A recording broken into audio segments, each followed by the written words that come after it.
Hello, Warrior Women. Karen McCoy here. Let's talk about balancing your hormones naturally. Okay, so I'm not going to go into hormone replacement therapy. I'm not going to go into supplements and that kind of stuff. What I'm looking at is just the food, the training, and the lifestyle. Okay, this is the foundational stuff that needs to be in place. A lot of people want to jump the ship and go right for supplements or go right for HRT, go right for all that stuff.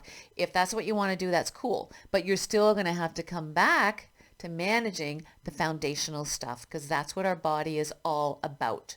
It needs this foundation. So let's first of all look at food. So first of all, keep your protein up, guys. You know this. Most women are not getting enough protein.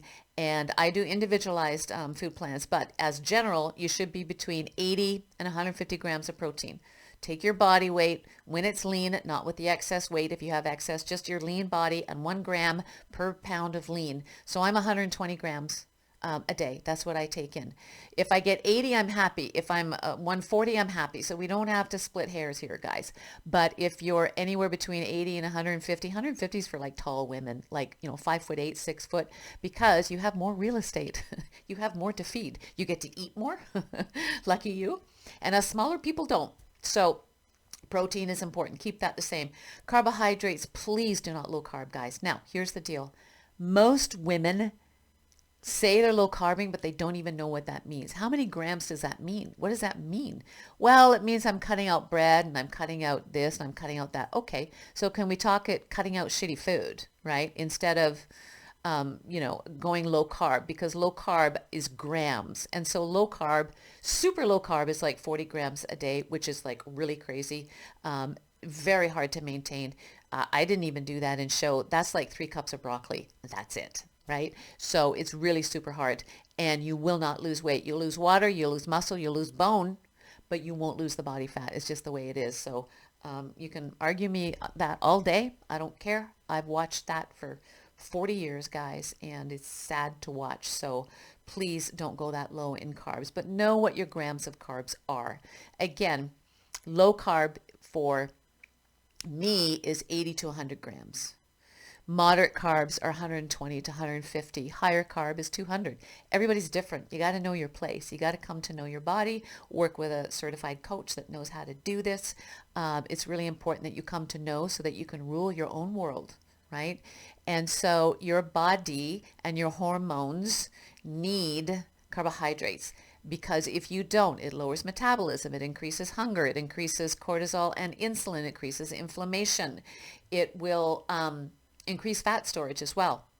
I can't go into the biochemistry on this short video, but when you're cutting carbs, oh, I just lost my light. When you're cutting carbs, you are cutting out an essential nutrient that balances all hormones, not just your estrogen, progesterone, thyroid, all that stuff. It will weaken your thyroid as well too, right? Because the thyroid needs carbohydrates. So this is where it will increase all the stress hormones in the body or make them stress induced and will decrease your ability to sleep well, to be energized, to be able to perform in the gym, which is where you see the results in the body. And you won't be able to lose the body fat.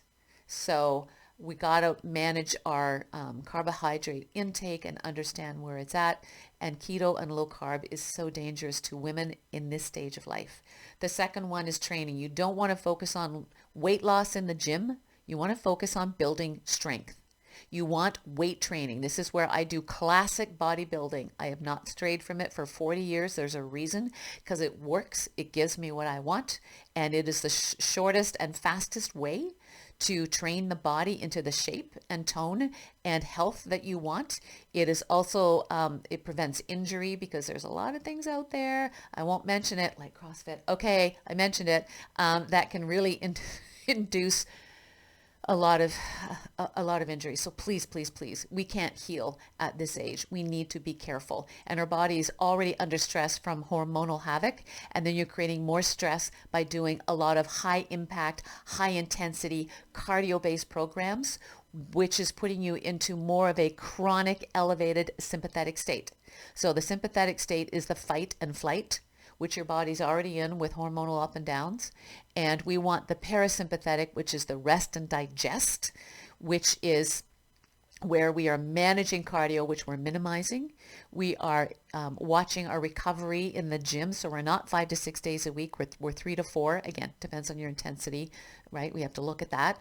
And it is allowing you to refuel, and recover. Our recovery, guys, at this stage is the most important. And it's under stress when our hormones are changing. And that hormonal change can happen for 10 to 20 years. So this is why getting the structure in your lifestyle as the foundation in is super, super important, and putting that on rinse and repeat. And the third one is lifestyle, of course. So this is where we want to emphasize recovery. We want to emphasize, like I say, longer rest intervals in the gym. This is where classic bodybuilding, lift, rest, lift, rest. Call it boring. I don't care. It is the best way to support our body in this stage. So we don't want to do a lot of circuit training. We don't want to do a lot of what I see in gyms, which I think is just crazy, where, you're lifting barbell curls or dumbbell curls, and then all of a sudden you do 20 jumping jacks, and then you'll do another little stint of weights, and then you'll do some running on the spot. And it just makes me feel bad for the women, because I think trainers think that they just should always be moving their women. Not at this stage, guys. It depends on your goals. What are your goals? Do you want to shape? Do you want to tone? Do you want to tighten? Do you want to strengthen? Then you rest and you lift. You rest and you lift. That's the best way, guys.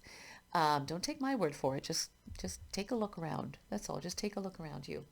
And in the lifestyle, of course, we want to have meditation. We want to have journaling. We want to have reading. I really recommend reading over podcasts. Podcasts, sure, you can sprinkle them in, but reading requires our full attention. Reading is a discipline, and it allows us to go deeper into things. We can listen to a podcast while making dinner. How much are you absorbing? It really is just a multitasking, and research has long shown, and my experience has long shown, multitasking is not a great skill set. We need to be disciplined in one area, and that's the challenge with us, is we think more is better. It's not. Better is better. One thing at a time. And so the other big thing is to be outside, at least 30 to 60 minutes walking. That is really supportive of the parasympathetic part of the body, again, which is the rest and regenerate. And it brings down the chronic inflamed sympathetic side, which is all of the stress, right? All of the fight or flight that we're under, which our bodies are already under with hormones and life and challenge and all the other millions of things that women have to do. So 30 to 60 minutes a day walking outside. I have 3 dogs, so I can easily hit that mark. I don't care about steps. I don't count steps. I'm not going to sit there and go, oh, I'm only at 9,000 steps. I need another 1,000. Do you see what that's creating? More stress, more must have to. I should be. Forget it, guys. Let it go. Walk without having an agenda. Just walk and breathe it in. You can even leave your music at home. Leave your phone at home. Don't talk on the phone. Don't talk on the phone. Leave it at home. Be in nature.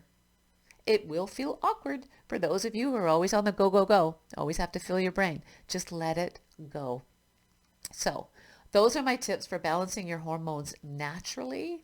I do have videos on herbal remedies for balancing hormones, and also I did one on my protocol. I use bioidenticals as well. They're both on this YouTube channel. So if you just search for hormones, you'll see the interview I did with Kelly Nolan, who uses a herbal approach to it all, and she's been doing it for 10 years.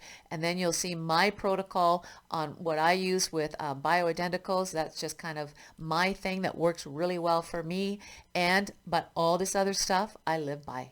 I live by the food and the training and the rest and recovery, because that is the foundational work that we need to maintain and bring into our world to be able to keep or even to manage our hormones. Doesn't mean they might not be perfect, guys, but they're going to be far better off because we're moving in sync with, in flow with, instead of resistance of. Okay, you guys, I hope that helps. Love to hear your comments below. Okay, be well. Lots of love.